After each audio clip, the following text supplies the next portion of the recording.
Bharat south Africa మధ్య 5 మ్యాచ్ల T20 series కీలక దశకు చేరుకుంది. లక్నోలోని ఏక్నాథ్ క్రికెట్ స్టేడియం వేదికగా బుధవారం ఇరు జట్ల మధ్య కీలకమైన 4 టీ20 మ్యాచ్ జరగనుంది. ఈ సిరీస్లో టీమిండియా ఇప్పటికే 2-1తో ఆధిక్యంలో ఉన్న సంగతి తెలిసిందే. దీంతో ఈ 4 టీ20లో గెలిస్తే మరో మ్యాచ్ మిగిలి ఉండగానే సిరీస్ కైవసం చేసుకుంటుంది. ఒకవేళ ఓడితే మాత్రం చివరిదైన 5 టీ20 మ్యాచ్ సిరీస్ ఫలితాన్ని నిర్ణయిస్తుంది. దీంతో ఈ మ్యాచ్ రెండు జట్లకు కూడా కీలకంగా మారింది. 3 టీ20లో అన్ని విభాగాల్లో అదరగొట్టిన భారత జట్టు ప్రస్తుతం బలంగా కనిపిస్తుంది.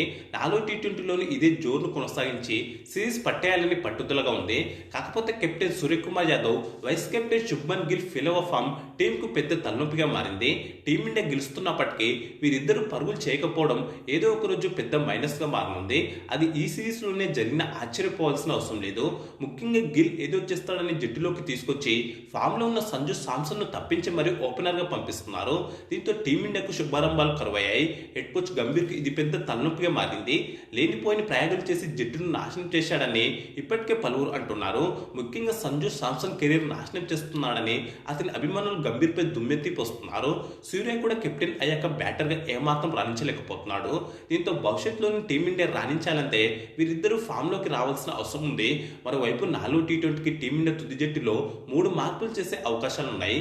ముఖ్యంగా సిరీస్ గెలిపే లక్ష్యంగా వరల్డ్ కప్ విన్నర్ను తిరిగి తుది జట్టులోకి తీసుకురావడం ఖాయంగా కనిపిస్తుంది. 4 టీ20కి టీమిండియా ప్లేయింగ్ లెవెల్ ఎలా ఉండబోతుందనే విషయం గురించి మాట్లాడుకోవడానికి ముందుగా పిచ్ రిపోర్ట్ గురించి మాట్లాడుకుందాం. Lucknow Eknath cricket stadium pitch నెమ్మదిగా ఉంటుంది. ఐపీఎల్లోనూ ఇక్కడ లో స్కోరింగ్ మ్యాచ్లు జరిగాయి. పిచ్ స్లోగా ఉండడం వల్ల స్పిన్నర్లతో పాటు వైవిధ్యంగా బౌలింగ్ చేసే వారికి సత్తా చాటేందుకు ఎక్కువ అవకాశాలున్నాయి. పిచ్ పై ఆరంభంలో పేసర్లకు మంచి పట్టుంటుంది.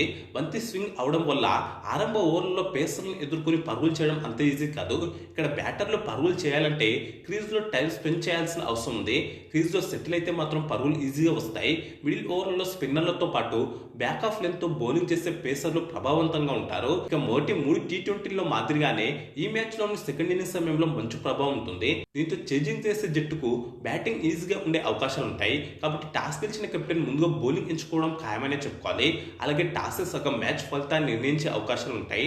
టీ20లో లక్నో పిచ్ పై సగటు స్కోర్ 150 నుంచి 170గా ఉంది.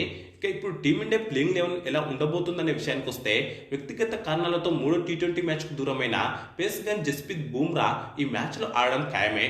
టీమిండియా టీ20 ప్రపంచ కప్ గెలవడంలో కీలక పాత్ర పోషించిన బుమ్రా ఈ సిరీస్లో కూడా టీమిండియాని గెలిపించాల్సిన అవసరం ఉంది. బుమ్రా రాకతో హర్షిత్ రాణా మరోసారి బెంచ్కే పరిమితం కావాల్సి ఉంటుంది. అలాగే బ్యాటింగ్ డెప్త్ కోసం కుల్దీప్ యాదవ్ స్థానంలో స్పిన్ ఆల్రౌండ్ వాషింగ్టన్ సుందర్ను ఆడించే అవకాశాలు కూడా ఉన్నాయి. అంతేకాకుండా వికెట్ కీపర్గా జితేష్ శర్మ స్థానంలో సంజు శాంసన్ ఆడించవచ్చు. మొత్తంగా టీమిండియా తుదిజట్లో ఈ 3 మార్పులు జరగవచ్చు. ఈ లెక్కన ఓపెనర్ గా అభిషేక్ శర్మ, శుభ్మన్ గిల్, 1 డౌన్లో సూర్యకుమార్ యాదవ్, 4వ స్థానంలో తిలక్ వర్మ, 5వ స్థానంలో జితేష్ శర్మ లేదా సంజు శాంసన్, 6వ స్థానంలో హార్దిక్ పాండ్యా, 7వ స్థానంలో శివం దుబే, 8లో కుల్దీప్ యాదవ్ లేదా వాషింగ్టన్ సుందర్ ఆడతారు. మరో స్పిన్నర్ గా వరుణ్ చక్రవర్తి ఆడతాడు. ప్రధాన పేసర్ గా జస్ప్రీత్ బుమ్రా, హర్షదీప్ సింగ్ ఆడతారు.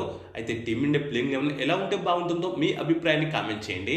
అలాగే వీడియోకు లైక్, షేర్ చేసి ఛానల్ను సబ్స్క్రైబ్ చేసుకోండి.